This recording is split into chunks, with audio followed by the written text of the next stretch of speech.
Dressing রুমে কারা সবচেয়ে বেশি জমায় রাখে তাসকিন ভাই? যাকে প্রশ্ন করছেন সেই রাখি তো, এই জন্য বলতে পারতেছে না। আপনি কি ম্যারিড? না, ম্যারিড তো ওয়ান্স ইউ আর ম্যারিড আপনারও খরচ অনেক বাইরে যাবে। আচ্ছা। কার্ড কেমনে ধাপ ধাপ খরচ হয় বুঝতে পারবেন। বাবা খালি বলতো আমি রেজাল্টটা দেখবো, রেজাল্ট খারাপ হইলে গ্যারেজে ঢুকাই দিব।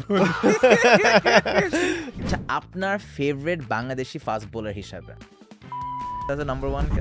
একদম ফেম টেম সব মিলে একদম অন্যরকম হচ্ছিল সবকিছু, এবং আমি তখন বুঝার আগেই সবকিছু হচ্ছিল, আবার বুঝতে বুঝতেই আমি 17তে বাদ পড়ছি ন্যাশনাল টিমে, বিকজ অফ আমার জন্য সব থেকে কষ্টকর ছিল 19 বিশ্বকাপের সময় বাদ পড়াটা।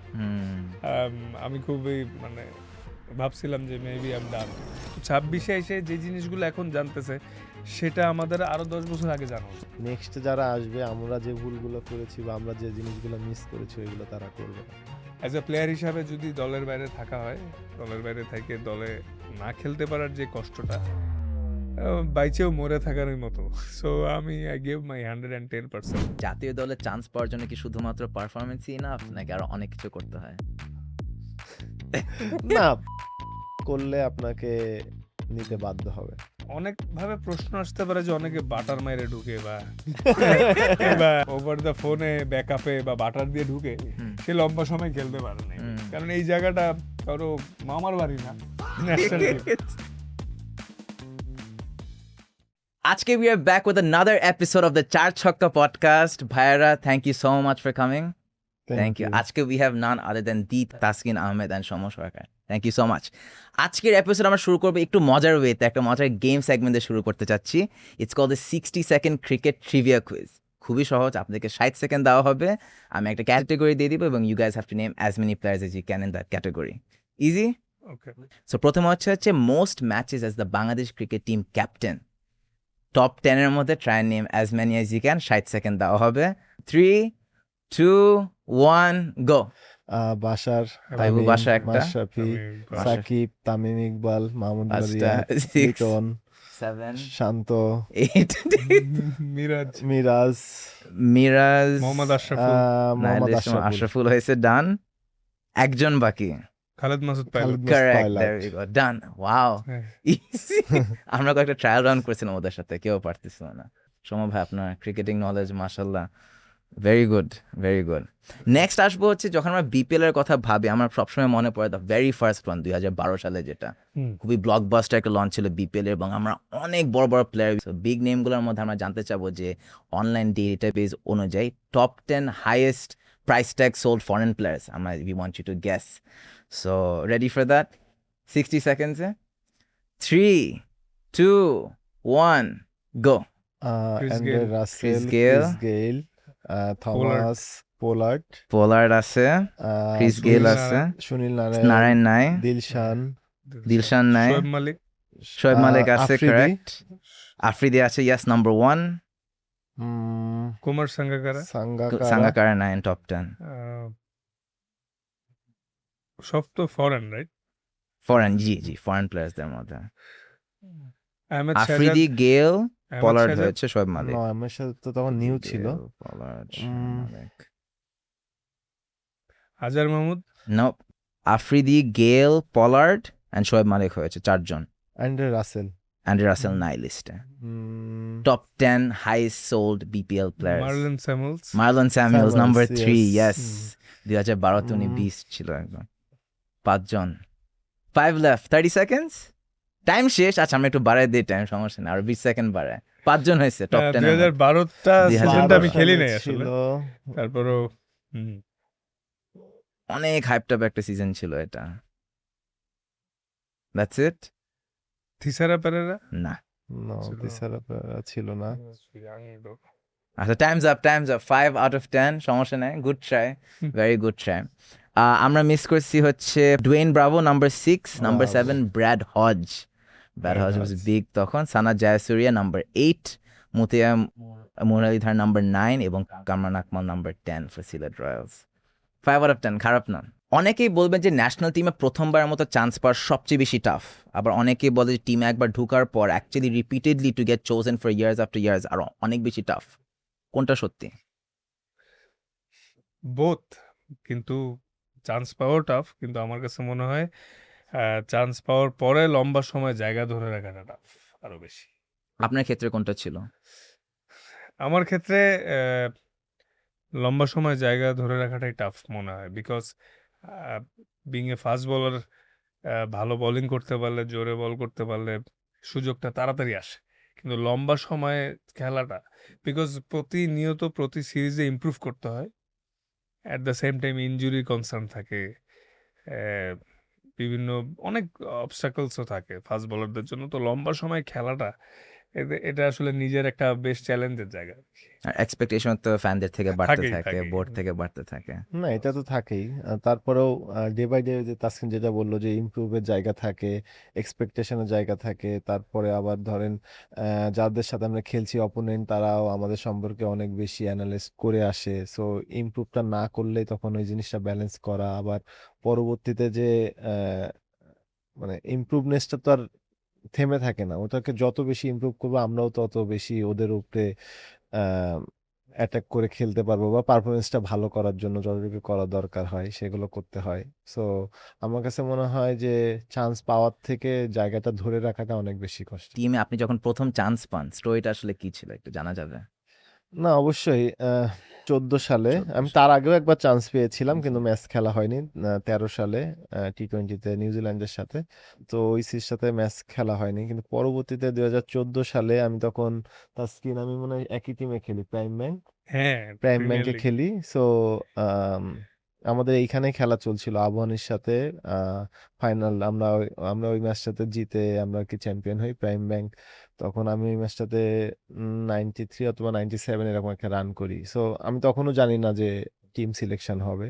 সো খেলা শেষ হওয়ার পরে যখন আমি ম্যান অফ দ্য ম্যাচের ট্রফিটা নিব, বা আমরা চ্যাম্পিয়নশিপের সবাই মজা করছি, তখন একজন এসে আমাকে বলে যে আজকে তো টিম দেবে, তোকে অল কাপ টিমে রাখছে। তো আমি মানে ওয়াও। মানে আসে আসে না যে আমি অনেক খুশি হয়ে গেছি বা কিছু না, আমি বলছি না, ফান করতেছে, এটা হবে না। কারণ আমি তখনও চিন্তা করি নাই যে আমাকে ডিরেক্ট অল কাপের মতো ইসে তার আগেই আমাকে নিবে। আমি হয়তো হ্যাঁ ডাক পেতে পারি অল কাপের পরে বা আগে হতে পারে।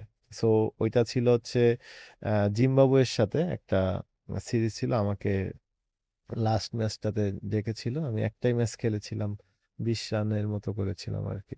সো তারপরে ওয়ার্ল্ড কাপ। সো মানে এক্সপেকটেশন ছিল ন্যাশনাল টিমে খেলবো, কিন্তু এত বড় একটা টুর্নামেন্টে যে সুযোগ পাবো এইটা ছিল না।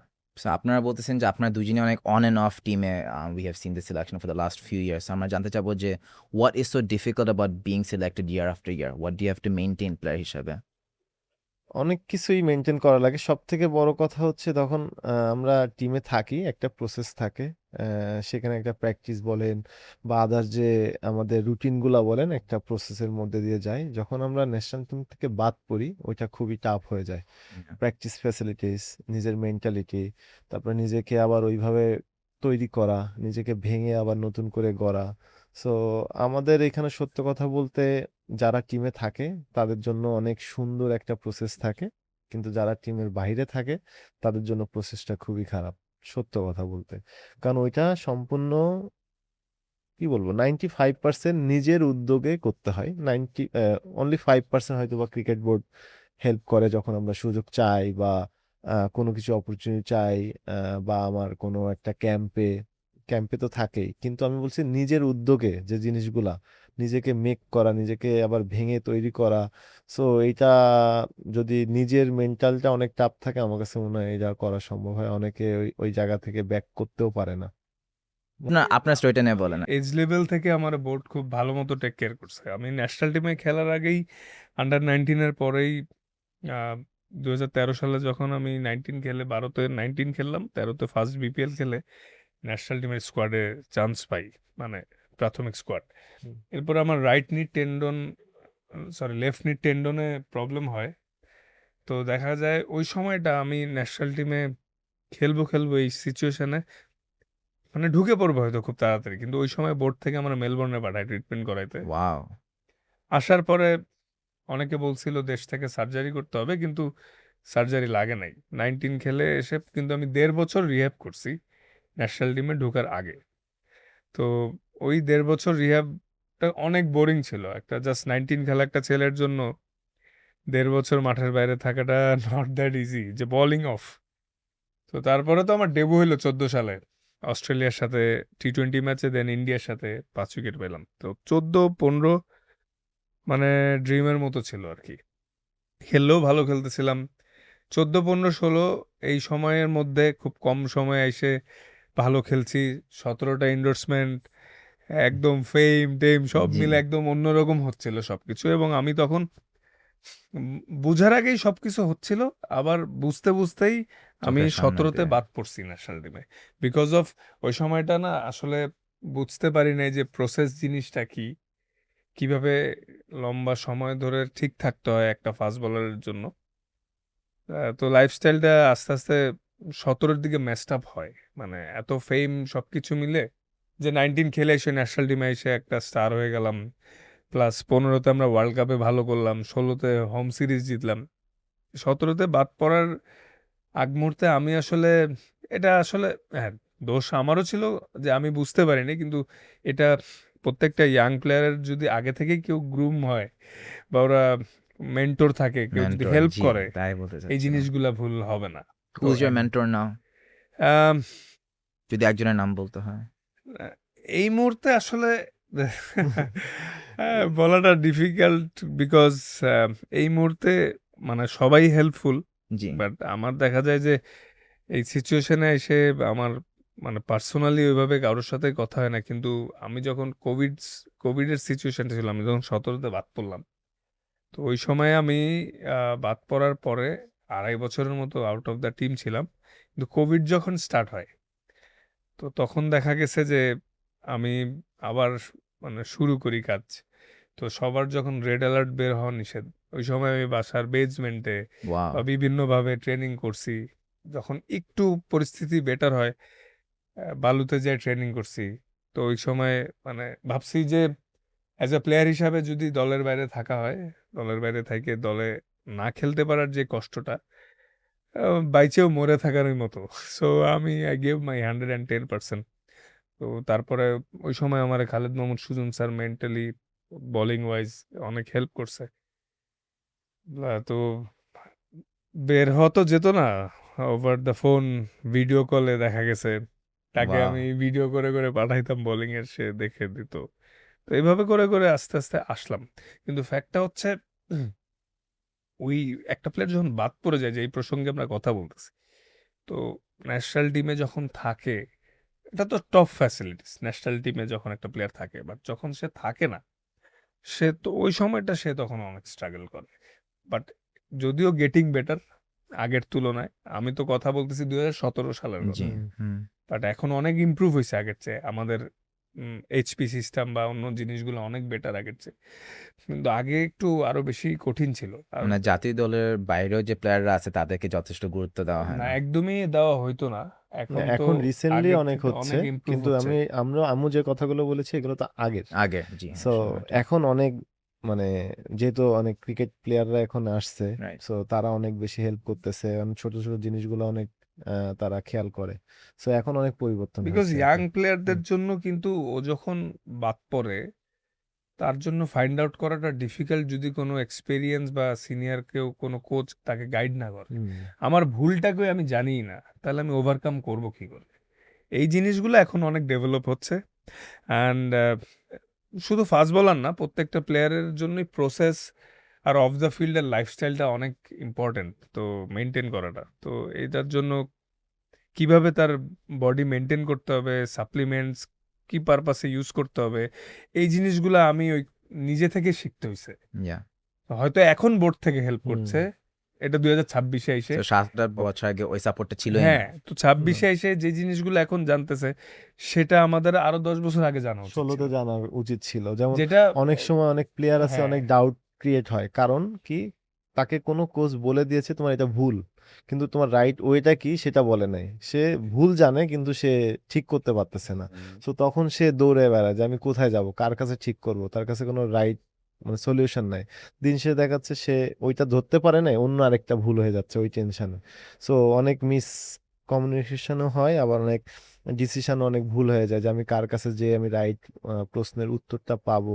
বা আমাদের তো স্কিল ওয়াইজ অনেক কিছুই থাকে, ধরেন ও পেস বলার, ও যদি একটা পায়ের পজিশন বাঁকা থাকে, ও যদি ও জানে বাঁকা কিন্তু ও জানে না কিভাবে ঠিক করতে হবে, ওইটা যদি ছোট একজন কেউ ধরিয়ে দেয় আমার কাছে মানে ওর জন্য easy. Same goes for me, যে আমার যদি ব্যাটের কোনো একটা পজিশন ভুল থাকে, কারণ এখন আমরা 3টা ফরম্যাট খেলি। সো 3টা ফরম্যাট খেলতে অনেক প্র্যাকটিস করা লাগে, অনেক সিচুয়েশন ফেস করা লাগে। অনেক সময় আছে অনেক বেশি প্র্যাকটিস করলে ব্যাট ফেস আমাদের আমাদের স্কিলের কিছু জিনিস পরিবর্তন হয়ে যায়, এটা নিজের অজান্তেই হয়ে যায়। সো এটা যদি একটা কোনো মেন্টর বা কোনো একটা ভালো কোনো গাইডলাইন থাকে, সো ইজিলি সে বলে দিলে হয়ে যায়। কিন্তু নিজেরা অনেক সময় সেই জিনিসটা বোঝা যায় না, কারণ আমরা ম্যাক্সিমাম সময় একা প্র্যাকটিস করি। এখন অনেক কোচ আছে, তারা হেল্প করে। সো এখন এটা অনেক বেশি পরিবর্তন হয়েছে। কিন্তু আগে যে জিনিসটা ছিল যে ওই পরিবর্তনগুলো আমাদের মধ্যে ছিল না, যে সত্য কথা বলতে আমরা জাতিগত ভাবেই হচ্ছে আমরা অনেক ডিপেন্ডেবল, যে ট্রু। কেউ আমাকে বলে দিবে আমি সেই জিনিসটা করব, হ্যাঁ, কেউ আমাকে দেখে দেবে আমি সেই জিনিসটা করব। নিজে থেকে ওই সাহসটা হয়তো বা আসে না। হ্যাঁ। সো এইটা যদি এখন পরিবর্তন হয় আরো বেটার ভাবে, আমার কাছে মনে হয় নেক্সট যারা আসবে আমরা যে ভুলগুলো করেছি বা আমরা যে জিনিসগুলো মিস করেছি ওইগুলো তারা করবে না। আপনারা দুইজনই আগে জাতীয় দল থেকে বাদ পড়েছেন for a certain period of time. So যখন জাতীয় দল থেকে বাদ পড়ে যান তখন কি নিজের উপর অনেক ফ্রাস্ট্রেটেড লাগে নাকি একটা বিলিভ থাকে যে না আমি পরের সিরিজে আল বি ব্যাক? না, সর্বপ্রথম বাদ পড়ার মুহূর্তটা একদমই আনন্দদায়ক না, মানে এটা খুব পেইনফুল। ফ্রাস্ট্রেশন তো আসেই যে হচ্ছে না, আবার অনেক সময় এমনও হয় যে চেষ্টা করেও হয় না। তো কিছু সময় অফ ফর্ম যেটারে বলে, এটা আমার জন্য সব থেকে কষ্টকর ছিল 19 বিশ্বকাপের সময় বাদ পড়াটা। হুম। আম, আমি খুবই মানে ভাবছিলাম যে মেবি আই এম ডান, কারণ আমি এক্সপেক্ট করছিলাম বিপিএলটা ভালো খেলেই আমি তখন সুস্থ হয়ে জাতীয় দলে আসি এবং মানে আয়ারল্যান্ডে যাই, বাদ পড়ি, ওয়ার্ল্ড কাপটা খেলা হয়নি। যদি ইংল্যান্ডের মতো কন্ডিশনে খেলা হয়েছে আমি এক্সপেক্ট করছিলাম যে আমি সুযোগ পাবো, কিন্তু ওই সময়টা আমার খুব মানে মনে হয়েছিল যে মেবি আমি এবার আর মনে হয় হবে না। তার কিছুদিন পর থেকে আবার মোটিভেশনটা আসে এবং হার্ড ট্রেনিং করে আসি, কিন্তু ওই প্রথম প্রাথমিক অবস্থায় খুবই বাজে সিচুয়েশন যায় মানসিকভাবে। আর যদি ওই যে যেটা বললাম যে বাদ পড়লে যে ইগনোরেন্স গুলা সইতে হয় প্লেয়ারদের, এতে তখন আরো বেশি মোরালি ডাউন হয় ওই একটা প্লেয়ারটা। মেন্টাল ব্যাটল হয়ে হুম। যায়, একটা ওয়ার উইথ ইয়োরসেলফ। আপনার কি নিজের প্রতি বিলিভ ছিল যে when you were not in the team? You have belief to come না, back? সাথে সাথেই যে জিনিসটা থাকে আমি সেটা বলবো না, বিলিভ অবশ্যই থাকে এবং কনফিডেন্স না থাকলে ব্যাক করাটা খুবই কষ্টের। তো বিলিভ অবশ্যই থাকে, কিন্তু অপরচুনিটিটা একটা বড় জিনিস, যে আমি রাইট সময় রাইট অপরচুনিটিটা পেয়েছি কিনা। ধরেন আমি এখন বাদ পড়লাম, নেক্সট আমার 3 মাস বা 4 মাস কোনো খেলা নাই, সো আমার শো করার কোনো জায়গায় নাই। এখন ওই 3-4 মাস আমাকে মেন্টাল একটা মানে কি বলবো কষ্টের মধ্যে দিয়ে আমাকে প্র্যাকটিস করতে হবে। আনসার্টেনটি। এবং আমার কি ভুল ছিল, আমি কেন ভুলটা করেছি, কেন আমি এইটাতে ভালো করতে পারি নাই, এই সব প্রশ্ন নিয়ে আমাকে একা ওই আপনার ক্ষেত্রে মানে সবচেয়ে বেশি হ্যাঁ সত্যি। একা একা ওই একা ওই প্রশ্নগুলো করে প্র্যাকটিসটা করতে হয়। তারপর যখন আবার অপরচুনিটি আসে, হ্যাঁ, সাথে সাথে যে আপনি সাকসেস হবেন, অনেক সময় অনেক কষ্টের পরেও আপনি কোনো ফল পাবেন না। আবার অনেক সময় আছে দেখা যায় না ঠিক আছে অনেক প্র্যাকটিস করছি, Right. পাই নাই, কিছুদিন আমি শুধু মেন্টাল পিসফুল থেকে ক্রিকেট খেলবো, দেখা যাচ্ছে তখন আবার আপনি অনেক ভালো করছেন। কিন্তু বিষয়টা কি আমাদের প্র্যাকটিসও করতে হয়, মেন্টাল পিসটাও থাকতে হয়, সো হুম। একসাথে দুইটা পাওয়াটা খুবই কষ্টের একটা জিনিস। আপনাকে একটা মজার প্রশ্ন করি হুম। যে জাতীয় দলে চান্স পাওয়ার জন্য কি শুধুমাত্র পারফরমেন্সই ইনাফ নাকি আরো অনেক কিছু করতে হয়? না আপনাকে জিজ্ঞেস করবে এটা ফার্স্টে। না, এটা হচ্ছে সত্য কথা বলতে পারফরমেন্স, শুধুমাত্র আপনি পারফরমেন্স? পারফরমেন্স করলে আপনাকে নিতে বাধ্য হবে। অনেক সময় থাকে অনেক সিচুয়েশন জিনিসটা এরকম, একটা এই টেবিলে 3টা মগ আছে, কিন্তু আপনার এইখানে রাখতে হবে 2জনকে, কারণ 3টা মগ এইখানে ধরবে না। সো আপনাকে 2জনকে রাখতে হবে, তার জন্য একজনকে স্যাক্রিফাইস করতে হবে, কিন্তু মগ কিন্তু 3টাই ভরা একই। কিন্তু ওই ওই যে ব্যালেন্স করার জন্য অনেক সময় অনেকের আনলাকিলি সে খেলতে পারে না যেমন বা টিমে থাকে না। ইন্ডিয়ার প্লেয়ারদের কথা ভাবলে একটা সঞ্জু স্যামসনের চান্স পাওয়ার জন্য তার 10-15 বছর ওয়েট করে আসতে হয়েছে। না, কিন্তু সে কিন্তু আবার অনেক দিন ন্যাশনাল টিমের সাথে আছে, তাকে ক্যারি করা হয়েছে। বা তাকে চান্স দেয় তাকে না, তো বিরাট কারণ কোহলি, রোহিত সে শর্মা। যার জায়গা খেলবে সে তো ওইখানকার লিড করতেছে, সো সে বাংলাদেশ ভালো টিমেও কি করতেছে। সেম কেস আপনাদের ক্ষেত্রে মনে হয়?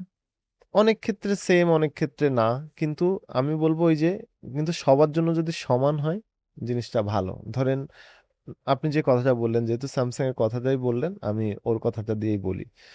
ও ওয়ার্ল্ড কাপের আগে সিরিজটা খুবই বাজে খেলছে, এবং ওকে যদি ওই সময় বাদ দেওয়া হতো তাহলে কিন্তু টিমের বাইরে চলে যেত, কিন্তু ওকে ক্যারি করছে এবং সেই ওয়ার্ল্ড কাপটা জিতাইছে ভালো খেলে। আমি সেম ওই যে তাসকিন যেটা বললো যে আমি ওয়ার্ল্ড কাপের আগের সিরিজে বাদ পড়ছি, কেন বাদ পড়ছে ও বলতে পারে নাই, কারণ ও ভাবছে আমি কেন বাদ পড়ছি, আর খুব কষ্ট লাগছে, কারণ ওর কাছে ক্লিয়ার ছিল না প্রশ্নটা। তো ও যদি ওই সময়টাই না বাদ পড়তো এবং ও বলল যে ইংল্যান্ডে খেলা ছিল, আমি যদি ওইখানে খেলতাম তাহলে আমার কনফিডেন্স ছিল আমি ভালো করব, কারণ তার পেস আছে, বাউন্স আছে, সুইং আছে। সেম গোস ফর আরেকটা প্লেয়ারের জন্য হতে পারে। সো আগে তাসকিন হয়েছে, আমি চাবো না পরবর্তীতে সেই জিনিসটা হোক। আমি কেন চাবো না, ধরেন আপনি তাসকিনকে একটা বছর ক্যারি করলেন টিমের সাথে, মানে আমরা সবসময় কিন্তু প্ল্যান করি কি, টি-20 হলে 2 বছর আমরা একটা টিমকে ক্যারি করি, যে 2 বছর পরে ওয়ার্ল্ড কাপ। ওয়ানডে হলে আমরা 4 বছর ক্যারি করি, 4 বছর পরে ওয়ার্ল্ড কাপ। এইটাই হচ্ছে একটা মানে ইসের প্ল্যান থাকে। সো আপনি তাসকিনকে 2 বছর ক্যারি করলেন, জাস্ট ওয়ার্ল্ড কাপের আগে খারাপ করছে, বাদ দিয়ে দিলেন, তাহলে তো নতুন যাকে নিয়ে আসতেছেন সে কিন্তু নতুন করে সেট হওয়া মেন্টালি লাগতেছে, রেডি না, হ্যাঁ হ্যাঁ। মেন্টালি রেডি না, তাকে সেট হতে হয়। আর তার যে 1.5 বছরের বা 2 বছরের কষ্ট সেটা বৃথা যায়। আমি এটাই বলবো যে, যেটা আমি বললাম যে স্যামসাং এর ক্ষেত্রে ওকে যদি ওই পারফরমেন্সের পরে বাদ দিয়ে দেওয়া হতো তাহলে কিন্তু ইন্ডিয়া, ও যেভাবে ম্যান অফ দ্য টুর্নামেন্ট হয়ে শেষ করছে এটা করতে পারতো না। তা আমি এটাই বলবো যে তাসকিন যে 19 ওয়ার্ল্ড কাপের উদাহরণ দিল, আমি সেই জন্য আমি স্যামসাং এর উদাহরণটা টানলাম, যে নেক্সটেও যদি এরকম কোনো ক্ষেত্রে আসে যে একজনকে আপনি 2 বছর ক্যারি করছেন, তাকে শেষ দেখা উচিত। অবশ্যই। সেই। ভাই, is performance all you need to get selected in the national team? Ah, একদম সত্যি করে বলবে। না, আমার কাছে তো পারফরমেন্সের ঊর্ধ্বে কিছু নাই। পারফরমেন্স তো থাকাই লাগবে, কিন্তু তার সাথে কি কি লাগে পারফরম্যান্সের সাথে টু বি সিলেক্টেড? না, অনেক ভাবে প্রশ্ন আসতে পারে যে অনেকে বাটার মাইরে ঢুকে বা হ্যাঁ, বলতে থাকেন, শুনতেছি আমরা। অনেকে Yes. অনেকে হয়তো লবিং করে বা ওভার দ্য ফোন কল, এই জিনিসগুলো এখন আর নাই। আমি শিওর এখন আর অনেকজন তো লবিং করে টিমে ঢুকে না, বাট এইসব ধারণা থাকে না অনেকের, হ্যাঁ। যে মেবি ব্যাকআপ আছে এই জিনিসগুলো আমি লাস্ট বেশ কিছু বছর ধরে দেখতেছি না। এক সময় তো ছিল। মেবি কিন্তু আমার জন্য কেউ কোনোদিন ফোন দেয় নাই ভাই। আমি কাউরে বাটার দিয়েও সিলেক্টেড হইতে পারি। তো আমার কাছে এই জিনিসটা শুধু পারফরমেন্সই মনে হয়। হ্যাঁ, তো আমি যদি কেউ ওভার দ্য ফোনে ব্যাকআপে বা বাটার দিয়ে ঢুকে, হুম। সে লম্বা সময় খেলতে পারে নাই ভাই। হুম। কারণ এই জায়গাটা কারো মামার বাড়ি না, ন্যাশনাল টিম। হ্যাঁ, ভালো পারফরমেন্স করে থাকতে হবে। আর আরেকটা জিনিস যেটা বললো সৌম্য ভাই একটু আগে, যে 3টা মগ আছে, 2টা রাখতে হবে। টিম কম্বিনেশনে অনেক সময় অনেকে আনফরচুনেটলি বাদ পড়ে। হুম। যেরকম আমাদের টেস্টের নাইম হাসান, একটা মানে অফ স্পিনার, সে কিন্তু এর আগের সিরিজে টেস্ট টিমে ছিল না, কিন্তু তার আগের সিরিজে সে 5 আর পাইছে। Yeah. তো অনেক সময় কম্বিনেশন, আমাদের যদি হয় না যে একটু স্লো অ্যান্ড টার্নিং উইকেট বানাইছে, 2টা সিমার খেলতেছে, 3টা স্পিনার খেলতেছে, আর দেখা গেছে একটা সিমার লাস্ট সিরিজ খুব ভালো খেলেও ড্রপ হইতেছে। তো এই কম্বিনেশনটা জন্য যদি স্কোয়াড চেঞ্জ হয়, তখন ওই প্লেয়ারকে তার রোল বা ওই জিনিসটা বুঝাই দেওয়া হয় এই মুহূর্তে। বাট প্লেয়ার হিসেবে do you trust the selectors to do the right thing? হ্যাঁ ভাইয়া, এখন আমরা অনেক বেটার হইতেছে প্রসেস, সিলেকশন, সবকিছু মানে আগের তুলনায়। ট্রান্সপারেন্ট লাগে প্রসেসটা। হ্যাঁ, এখন হচ্ছে। এবং এখন যে জিনিসটা, ধরেন কথার কথা, আমাকে যদি কোনো রিজনে কোনো সিরিজে রেস্ট দেওয়া হয় বা বলা হয় এই সিরিজ তুমি খেলবা না, হুম। প্রপার রিজন দেওয়া হয়, আমি Okay. ক্লিয়ার থাকি। ওকে। এই নিউজিল্যান্ডের সাথে ওয়ানডের পরে টি-20 সিরিজ আমি খেলি নাই বিকজ অফ টেস্ট সিরিজ। এটার একটা ভ্যালিড রিজন কি, আমার বোলিং ওয়ার্কলোড বিল্ড করতে হবে। কারণ টেস্ট ম্যাচে বোলিং অনেক লম্বা সময় করতে হয়। আমি প্রায় 1 বছরের উপরে টেস্ট খেলি নাই। হ্যাঁ, তো এই একটা ক্লিয়ারেন্স দিছে, সেম কোনো ব্যাটসম্যানরা যদি ড্রপ করা হয় আমি শিওর হয়তো তাদেরকে এখন বলা হয় যে এই জিনিসটা একটু কাজ করে আসো বা এটা একটু ঠিক করো বা এই কম্বিনেশন আগের থেকেই জিনিসগুলো ক্লিয়ার হয়েছে, বাট ইমপ্রুভমেন্টের শেষ নাই। সৌম্য দশ ভাই 10 বছর পরে একটা ফোন পেয়েছিলাম বাদ পড়ার সময় কিছুদিন আগে। সো কারণ বলে এখন আপনাকে নাকি না? উম, কারণ জিজ্ঞাসা করছিলাম কিন্তু আমি হ্যাপি ছিলাম না কারণটাতে। আমি আমি আমি যখন ফার্স্ট ফোনটা পাই কবে এটা বস? সিলেক্টরের কাছ থেকেই কিছুদিন আগে, হ্যাঁ, আমি ইনজুরি থেকে ব্যাক করার পরপরই আর কি। তো চিটাগং এ আমাদের 2টা প্র্যাকটিস ম্যাচ খেলতে নিয়ে যাওয়া হয়। তো আমরা প্র্যাকটিস ম্যাচ খেলবো ওই দিনকেই, ম্যাচ একটা ফার্স্ট প্র্যাকটিস ম্যাচটা ওই দিনকে ছিল। তো আমি ঘুমাচ্ছি, ফার্স্ট একটা ফোন আসছে যে হ্যালো। তখন ফার্স্ট কথা হচ্ছে সরি তোর টিমে রাখতে পারি নাই।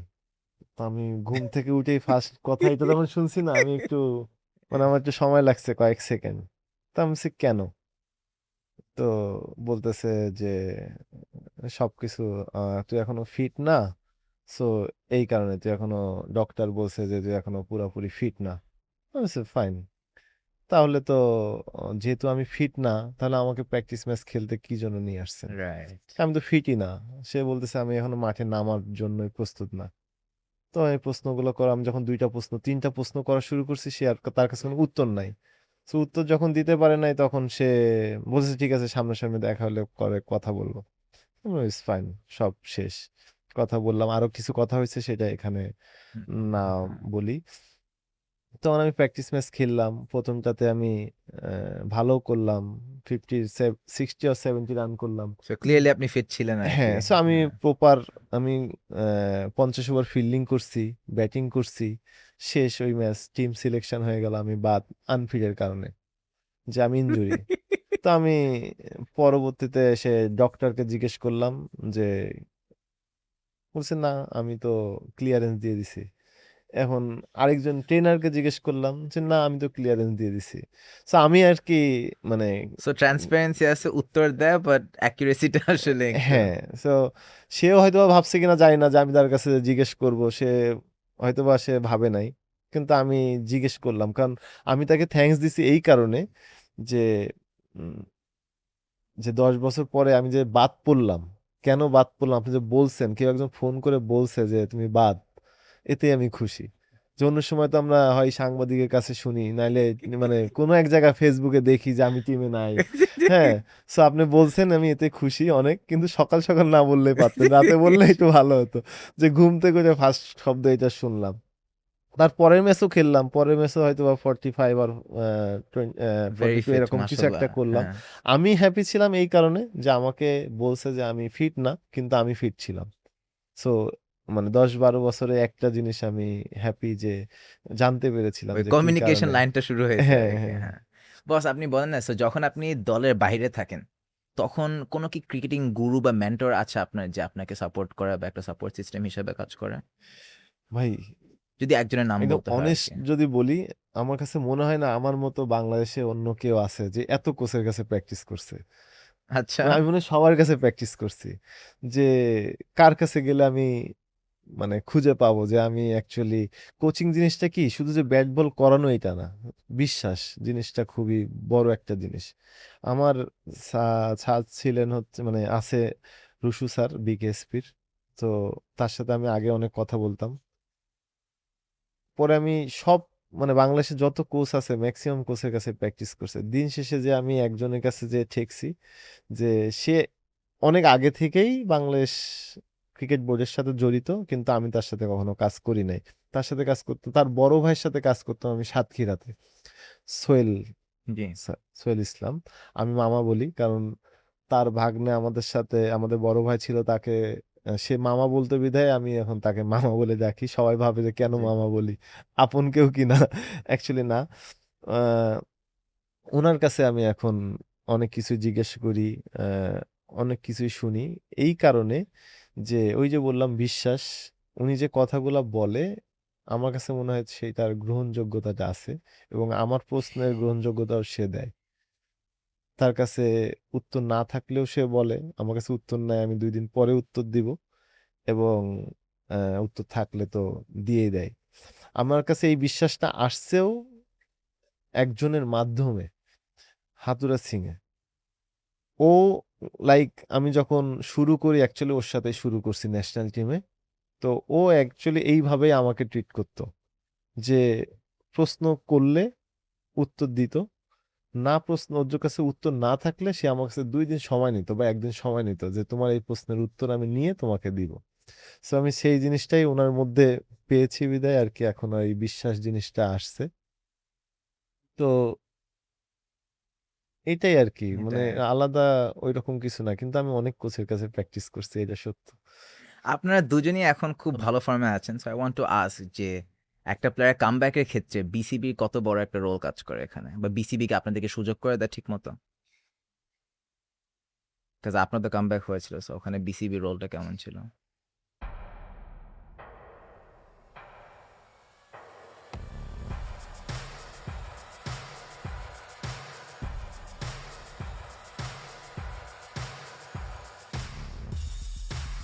না, যখন কোভিডের পরে যে কামব্যাকটা 2020 সালে, 20 থেকে আল্লাহর রহমতে 26 চলতেছে, এখনো আছে।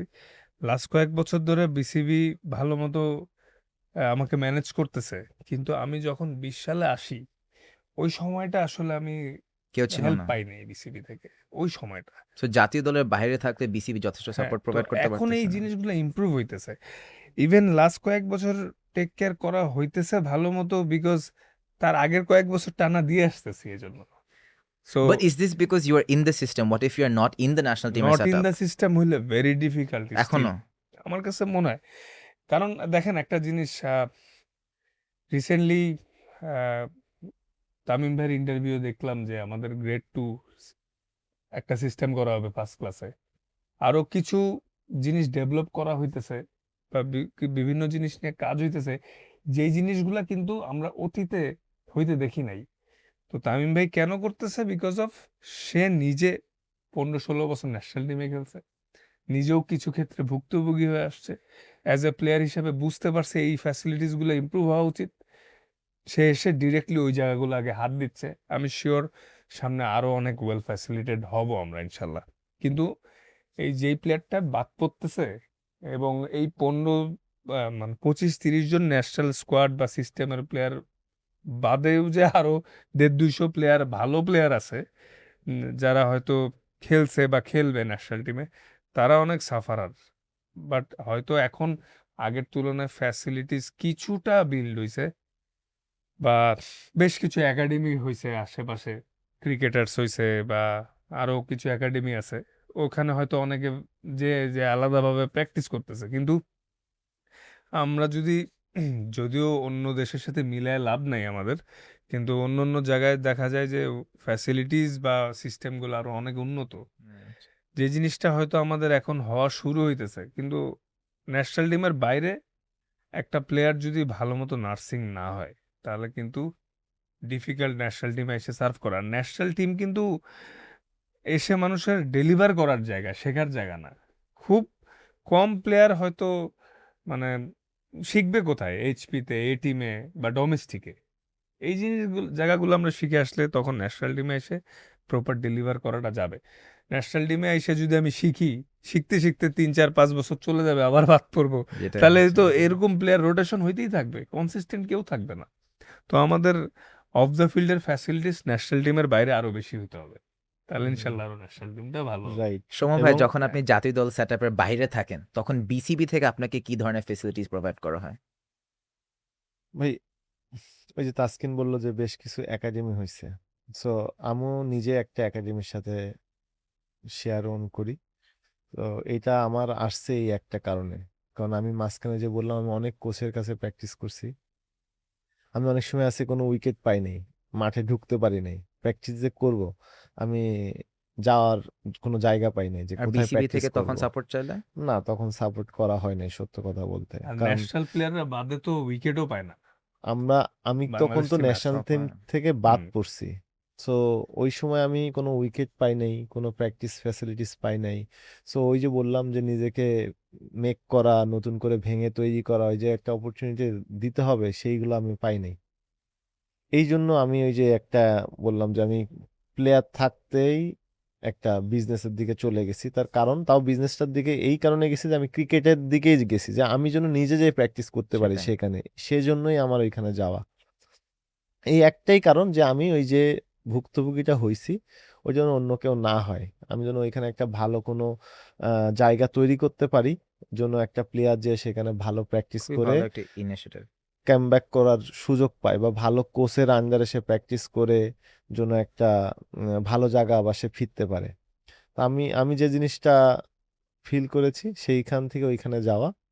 আর এখন অনেক ডেভেলপ হইছে, এখন অনেক ভালো হইছে যে এখন যারা টিমে থাকে না তাদেরকেও অনেক বেশি টেক কেয়ার করা হয়। নতুন নতুন উদ্যোগ নিয়েছে, যে বিভিন্ন রকম, যে কিছুদিন আগে টাইগার্স ছিল, এখন হয়তো ওইটার নাম চেঞ্জ হয়ে অন্য কিছু হতে পারে, যে 12 মাস তারা প্র্যাকটিস করবে, রেড বল হোয়াইট বল।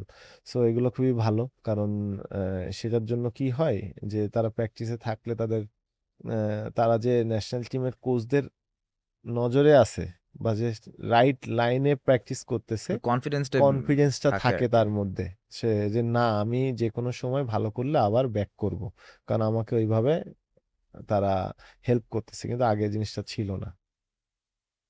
আমরা এখন আরেকটু লাইটার টপিকে আসবো। ফ্যানরা মনে হয় সবাই সবসময় জানতে চায় যে ক্যামেরার সামনে তো আমরা দেখি একটা ভার্সন, ক্যামেরার পিছনে ড্রেসিং রুমের মধ্যে আসলে কি হয়, ড্রেসিং রুমের কালচারটা একটু শেয়ার করা যাবে?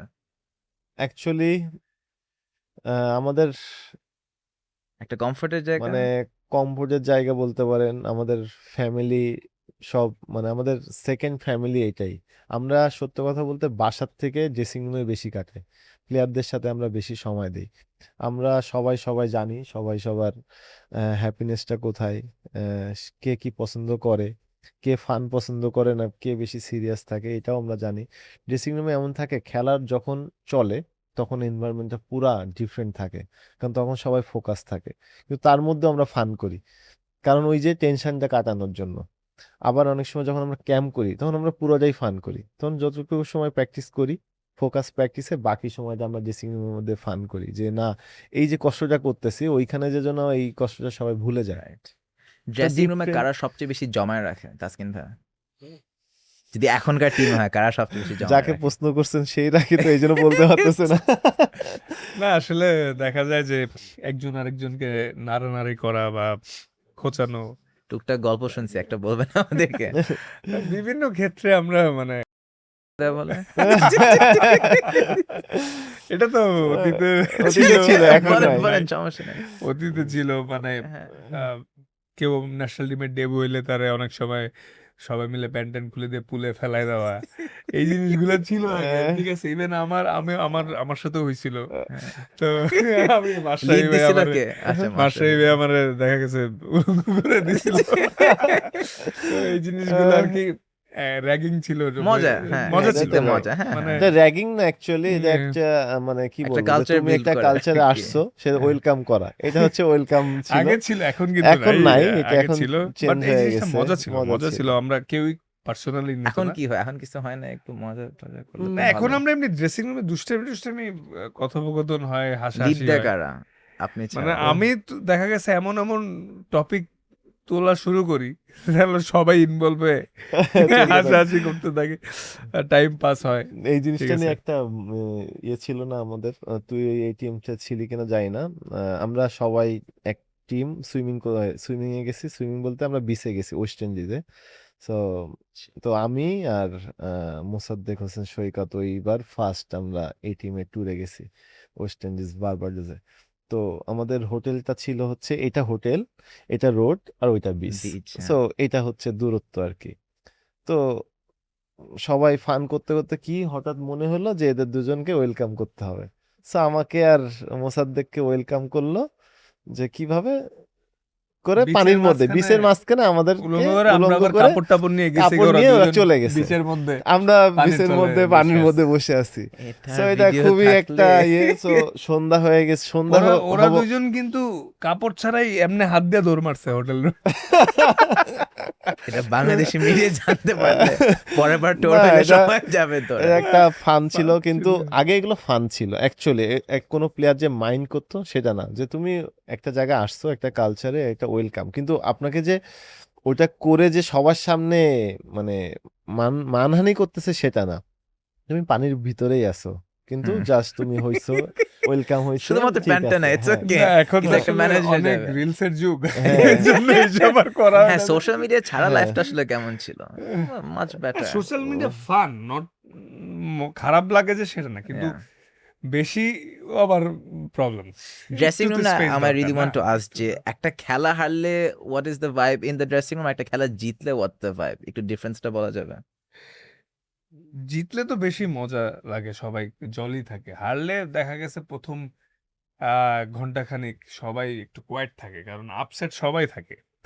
মানে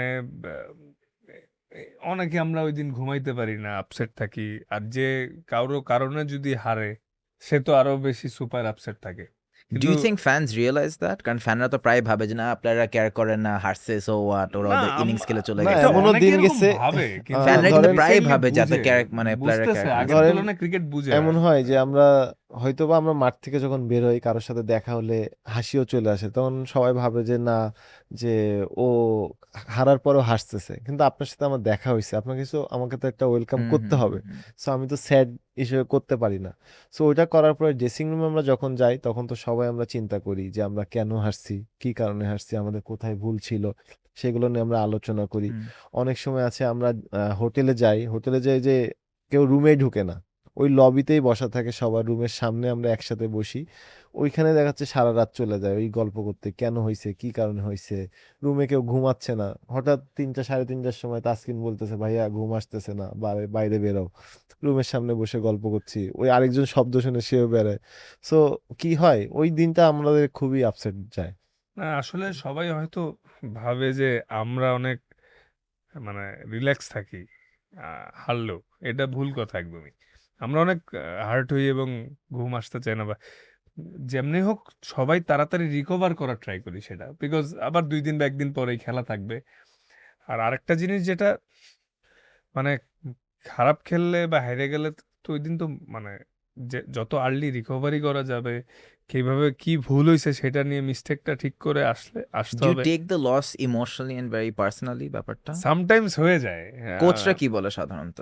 কোচরা হারলে বেশি মেন্টালি সাপোর্ট করার ট্রাই করে ওই দিনটা, কিভাবে দ্রুত কামব্যাক করা যায়, কিভাবে নেক্সট ম্যাচটা আরো একটু ভালো করা যায়। কিন্তু এটাও বুঝতে হবে, অ্যাজ এ হিউম্যান, ইমোশনালি যদি সেই জিনিসটা ওই দিনের পরে তাড়াতাড়ি শেষ না করে শিখে যদি না আসতে পারি, এই জিনিসটা ক্যারি করলে কিন্তু জাস্ট একটা প্রেশার ছাড়া আর কিছুই না।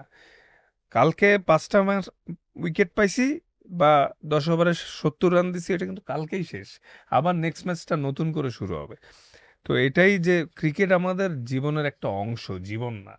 হ্যাঁ, তো এটা জীবনের হয়তো আমার ক্রিকেট আমার জীবনের সবচেয়ে বেশি বেশি মোস্ট প্রায়োরিটাইজ একটা জিনিস। আমার নেশা পেশা সবই। কিন্তু নেক্সট দিন আমাকে তো আবার খেলতে হবে। অ্যাট দ্য সেম টাইম সবাই ডিফারেন্ট। কেউ হইতে পারে কিভাবে রিকভারি করবে, হইতে পারে ফ্যামিলির সাথে টাইম স্পেন্ড করলে, একটু হইতে পারে একটু বাইরে যাইতে পারলে, বা কারণ নেক্সট ডেতে কিভাবে রেডি হব সেটার জন্য তাকে ওইভাবে প্রিপারেশন নিতে হয়।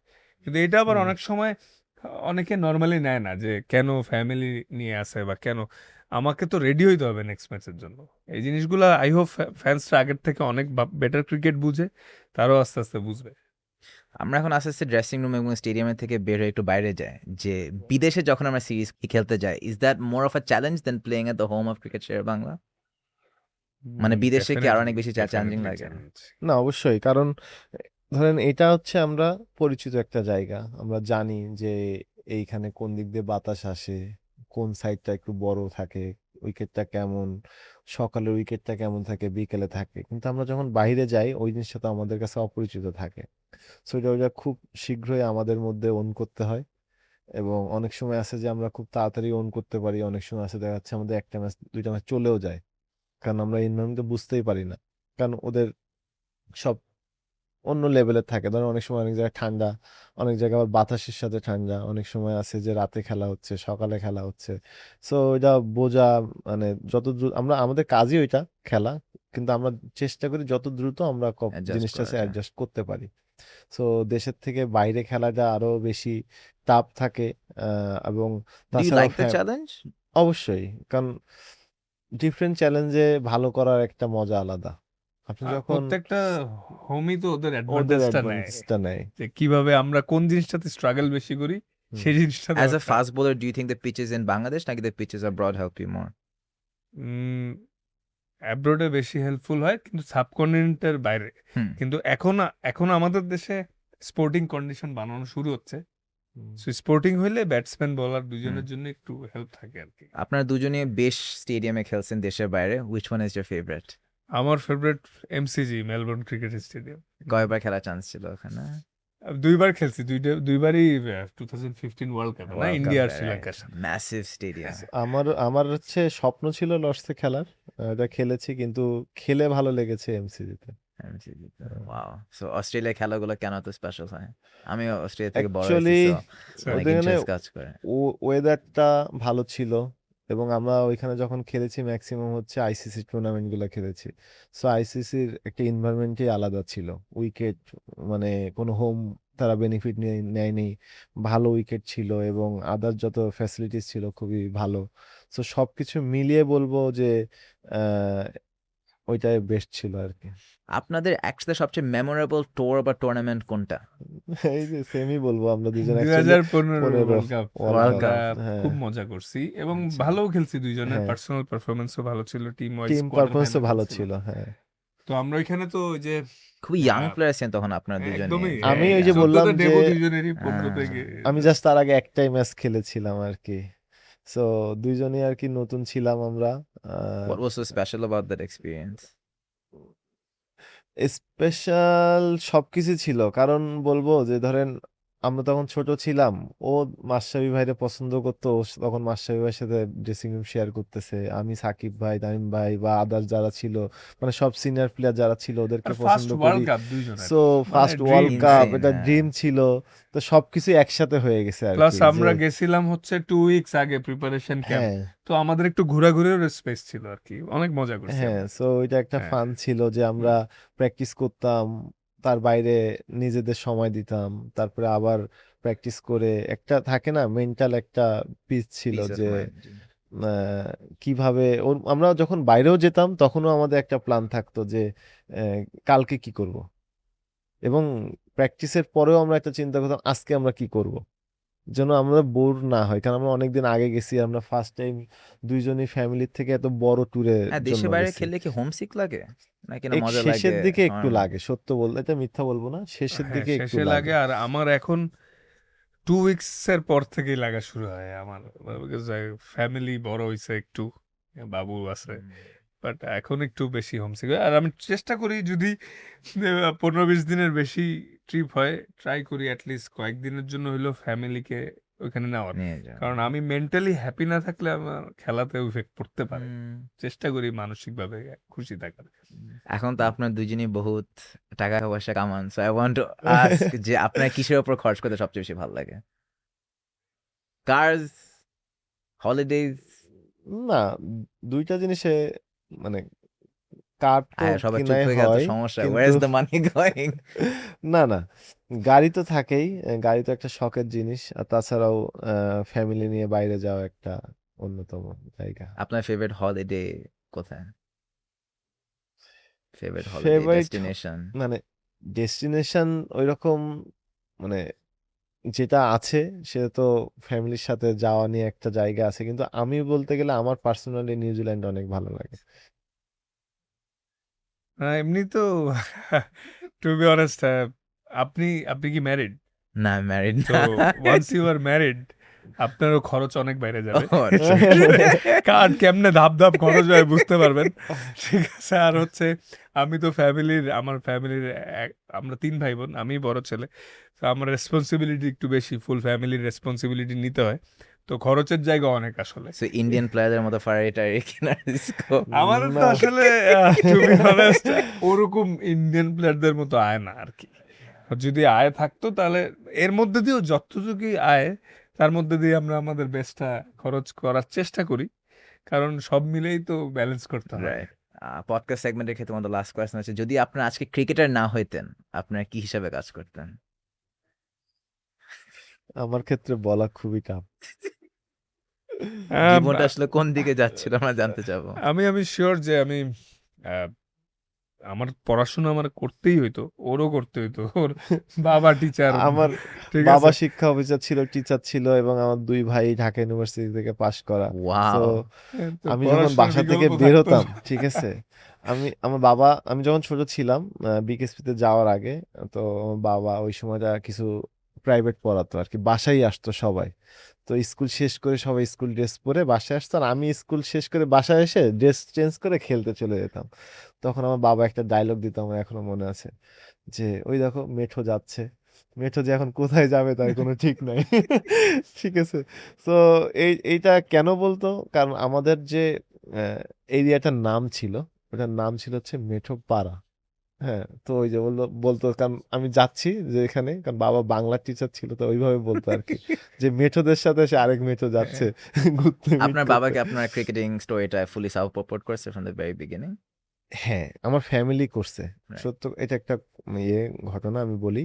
আমার মেজো ভাই হচ্ছে ক্রিকেট খেলতো, এবং আমার বাবা ফুটবলার ছিল, বাবা ফুটবল গোলকিপার ছিল। তো আমার মেজো ভাই হচ্ছে ফার্স্ট ডিভিশনও খেলছে, ঢাকা ইউনিভার্সিটি সব জায়গায় খেলতো। তো ওর স্বপ্ন ছিল অনেক বড়, ও খেলবে। তো আমি আমি যখন ও 7-এ পড়ি, তখন আমাকে হঠাৎ বলে যে তুমি টুইসে যাও, স্টেডিয়ামে যাও, একটা ইয়ে আছে, টেস্ট আছে, তুমি টেস্টটা দিয়ে আসো। তা আমি বলছি, কিসের? তো বললো তুমি যাও। পরে গেছি, যেদিকে বিকেএসপির। ওয়াও, হ্যাঁ, তখন আমি গেলাম। ওখানে যে আমাকে বললো ঠিক আছে তুমি ঢাকায় আসো। ওই ঢাকায় গেলাম, ঢাকায় যে ক্যাম্প ট্যাম্প করলাম, সবকিছু করলাম, চান্স পেলাম, চান্সও পেয়ে গেছি, সবকিছু শেষ। বাসা থেকে মেনলি আমার বড় মেজো ভাই আর বাবা অনেক সাপোর্ট করছে ওখানে যাওয়ার জন্য। বড় ভাই হচ্ছে সাইলেন্টলি সাপোর্ট করে সব সময়, সে কখনো সামনে আসে না, সে পিছ থেকে যত ব্যাক করা লাগে সব করে। কিন্তু এরা দুইজন হচ্ছে আর কি আমাকে বেশি সাপোর্ট করে। তো প্রথম 1 বছর আমি পুরা কান্নাকাটি করতে করতে শেষ। আমার মনে হয় যে আমি প্রত্যেকদিন কাঁদি, কেন যে এই খাবার খাবো না, মার হাতের খাবার ও খাবো, বাসায় তাহলে যাব, এটা সত্যি যে প্লেয়ারদের ডায়েট বাসায় মেইনটেইন যাব। করতে হয় হ্যাঁ, ছোটবেলাতে। কারণ ওখানে হোস্টেল লাইফে নিজের মশারি নিজে টানা, বাসায় রাইট। গেলে সবকিছু হাতের কাছে থাকবে। হ্যাঁ, আমি এখানে থাকবো না। পরে হঠাৎ একটা 17-এর একটা ক্যাম্প হয় নেপাল ট্যুরের জন্য। তো আমার তখন পাসপোর্ট ছিল না, তো আমি পাসপোর্টের জন্য বাদ পড়ি। তো ওয়াও, ওই দিনকে আমি ওকে। অনেক কান্নাকাটি করছিলাম, যে আমি মানে এক কান্নাকাটি করছি ফ্যামিলির জন্য, বাসায় যাব, আর এক কান্নাকাটি করলাম ক্রিকেটের জন্য। সো ওই দিনকে আমি ডিসাইড করছি যে না, এখানে কি আছে, কি মধু আছে, একটু চেষ্টা করে দেখি। ভাইয়ের কি কোনো বিকেএসপি না মজার হ্যাঁ, এক্সপিরিয়েন্স আছে? বিকেএসপিতে তো অনেক ওই ক্যাম্প করছি আর কি। আমি আচ্ছা, বিকেএসপির না, ওখানে আমি ছিলেন না, ওকে, এখানে, হ্যাঁ। ঢাকাতেই বড় হয়েছি, আবনি মাঠে। আর মানে যেটা বললেন যে কি হব, মানে আমি শিওর প্রত্যেকটা ছেলেদের ছোটকালের মোস্ট কমন ডায়লগ, বাবা খালি বলতো আমি রেজাল্টটা দেখবো, রেজাল্ট খারাপ হইলে গ্যারেজে ঢুকাই দিব, গ্যারেজের চাকরিতে ঢুকাই দিব, আর সামাও কোনো রকম পাস টাস করে যেতাম আর কি, ঠিক আছে। বাট আমার বিশ্বাস ছিল কিছু না কিছু একটা হইতাম, হয়ে যাবে, কি যে হ্যাঁ, হইতাম হ্যাঁ। আল্লাহ জানে, কিন্তু কিছু না হইতাম আর কি, যাক, ভালো কিছুই। আর বিকেএসপিতে ক্যাম্প করছি অনেক, 15, 17, 19, অনেক মেমোরি আছে। তো ওগুলো অনেক মধুর মেমোরি। তো ওগুলো আসলে জড়িত অনেক কিছু। খালি একটা একটা কমন, মানে সব থেকে যদি বলি যে কোন মেমোরিটা আমার মনে আছে, আমি যখন আন্ডার 15 ন্যাশনাল টিমে ফার্স্ট সিলেক্ট হই, মেহেদী হাসান মিরাজ আমাদের ও ক্যাম্পে ছিল। হ্যাঁ, ও হচ্ছিল একটু ছোট সাইজে, ছোট ছিল, আর ও হয়তো আমাদের থেকে আমার চেয়ে 1 বছরের ছোট হইতে পারে। তো 15 আমরা যারাই ছিলাম, আমি, সাদমান, আর অনেকেই ছিল। তো মিরাজকে প্রথম ট্যুরটায় রাখা হয় না। তো ও আর কি জড়াই ধরে ভাইয়া কাঁদতেছে আমাদের, ঠিক আছে? আর একজনের জড়াই ধরে কাঁদতেছে, আরে মানে খেলতে যাইতেছে না, কই যাইতেছে, কান্নাকাটির সেশন চলতেছে পুরা। 21 দিনের ক্যাম্প হইছে, সবাই বিদায়ের সময় হাউ মাউ করে কাঁদতেছে, আর মিরাজ আমাকে বাদ দিয়ে দিল ভাইয়া, ঠিক আছে? এই জিনিসগুলো আর কি। হ্যাঁ হ্যাঁ, ক্যাপ্টেন তো রাগ করবে। না না, না, আমরা এগুলো ফান ছিল অনেক, রাইট, এই তো। বাট ওভারঅল আলহামদুলিল্লাহ ফর এভরিথিং। অসম। এখন হচ্ছে আমরা আরেকটা গেম সেগমেন্টে চলে যাব, তারপরে একটা কোয়েশ্চেন করে শেষ করব। হুম। এই গেম সেগমেন্টটা আমার একদম ফেভারিট, কল ব্লাইন্ড র্যাঙ্কিং। আমি হচ্ছে একটা ক্যাটাগরি দিব, 1 বাই 1 করে যাব, 10টা মানুষের নাম বলবো, you have to rank them 1 to 10, but একবার একজনকে একটা নাম্বারে দিয়ে দিলে you can't move them again. So 10টা নাম দেওয়া হবে, you go 1 by 1। So blind ranking হচ্ছে ফার্স্ট ডে আমরা করবো, উইথ ভাইয়ের সাথে করব। এটা হচ্ছে আপনার ফেভারিট বাংলাদেশি ফাস্ট বোলার হিসাবে, আপনার favourite, you place them in any rank you want. ফার্স্টে নাম দিলাম হচ্ছে নাহিদ রানা। 1 to 10 এর মধ্যে কোথায় দিবেন আপনার ফেভারিট বাংলাদেশি ফাস্ট বোলার হিসাবে? একবার দিলে কিন্তু লক। একবার দিলেই লক। হ্যাঁ, 5। নাম্বার 5, ওয়াও, ওকে, নাইস। রুবেল হোসেন, একটু চিন্তা ভাবনা করে আনসার দিয়ে। দেখি সিনিয়র প্লেয়ার একটু সেন্সিটিভ হয়, বেশি ভয় লাগে অনেকে। না, জাস্ট আমি চিন্তা করতেছি অ্যাচিভমেন্ট সহকারে আর কি। জি। উম, আপনার ফেভারিট? হ্যাঁ, আমার ফেভারিট। হ্যাঁ, কারণ আমরা ছোট থেকে যাদেরকে দেখছি তাদেরকে তো রাখতেই হবে, কারণ হ্যাঁ, ওরাই তো হ্যাঁ। মেক একটা জায়গা তৈরি করে দিচ্ছে। 4। Number 4, so number 5 we have Nahid Rana, number 5 Rubel Hossain. আপনি নিজেকে কোথায় দিবেন মিস্টার তাসকিন আহমেদ? 3। নাইস। শরীফুল ইসলাম, 6। ওকে। তানজিম হাসান সাকিব, 10। এবাদত, হ্যাঁ কট খেয়ে গেল মনে হয়। হ্যাঁ, একটু 7। 7, ওকে। শফিউল ইসলাম, 9। মাশরাফি মুর্তজা, নাম্বার 1। নাম্বার 1। আমার চাইল্ডহুড হিরো, এবং অনেক কিছু আছে অ্যাচিভমেন্ট। আলামিন হোসেন, 8। 8। মুস্তাফিজুর রহমান, 2। মাশরাফি মুর্তজা নাম্বার 1 কেন? আমার চাইল্ডহুড হিরো, আমি বাংলাদেশে ওনার খেলা দেখতাম অনেক, এবং ওই জমানা থেকে দেখে আসছি, তো একদম ছোট থেকে বাংলাদেশের মধ্যে মাশরাফি ভাইয়ের বোলিং দেখেই সবসময় মানে বড় হইছি, দেখছি।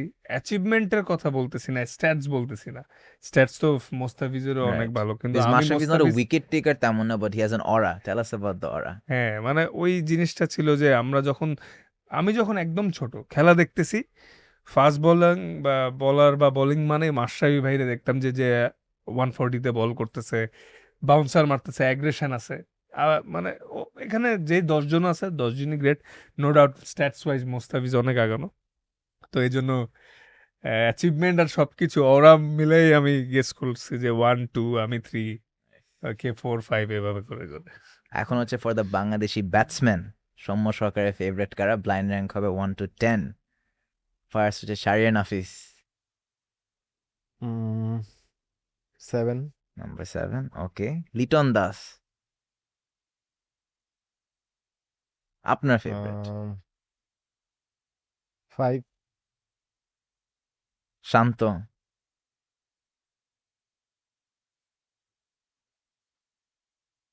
6।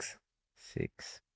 Shakib Al Hasan as a batsman, 2।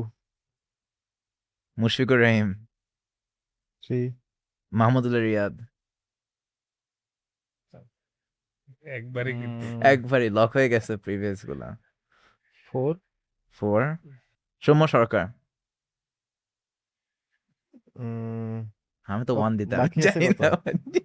8। 8 Soumya সরকার, ওকে। মোহাম্মদ আশরাফুল, এই বাকি আছে কি কি আমি জানি না। 9। 9 10 আর 1, হ্যাঁ।